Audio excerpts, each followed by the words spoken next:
Chapter 50. Then Joseph fell on his father's face, and wept over him, and kissed him. And Joseph commanded his servants, the physicians, to embalm his father. So the physicians embalmed Israel. 40 days were required for him, for such are the days required for those who are embalmed. And the Egyptians mourned for him 70 days.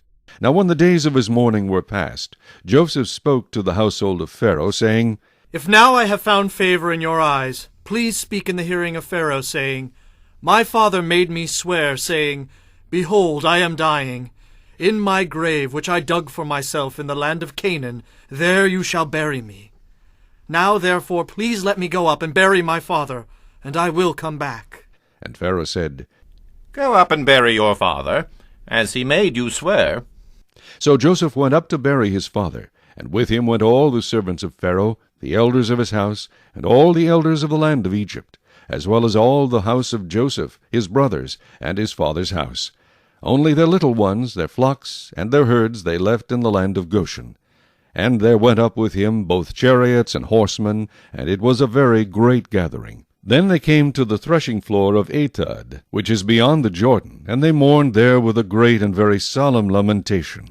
He observed 7 days of mourning for his father.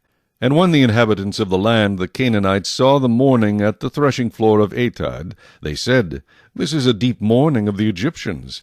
Therefore its name was called Abel Mizraim, which is beyond the Jordan. So his sons did for him just as he had commanded them. For his sons carried him to the land of Canaan, and buried him in the cave of the field of Machpelah, before Mamre, which Abraham bought with the field from Ephron the Hittite as property for a burial place. And after he had buried his father, Joseph returned to Egypt, he and his brothers, and all who went up with him to bury his father. When Joseph's brothers saw that their father was dead, they said, Perhaps Joseph will hate us, and may actually repay us for all the evil which we did to him. So they sent messengers to Joseph, saying, Before your father died, he commanded, saying, Thus you shall say to Joseph, I beg you, please forgive the trespass of your brothers and their sin, for they did evil to you.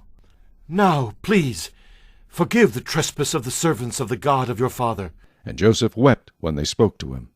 Then his brothers also went and fell down before his face, and they said, Behold, we are your servants. Joseph said to them, Do not be afraid, for am I in the place of God? But as for you, you meant evil against me, but God meant it for good, in order to bring it about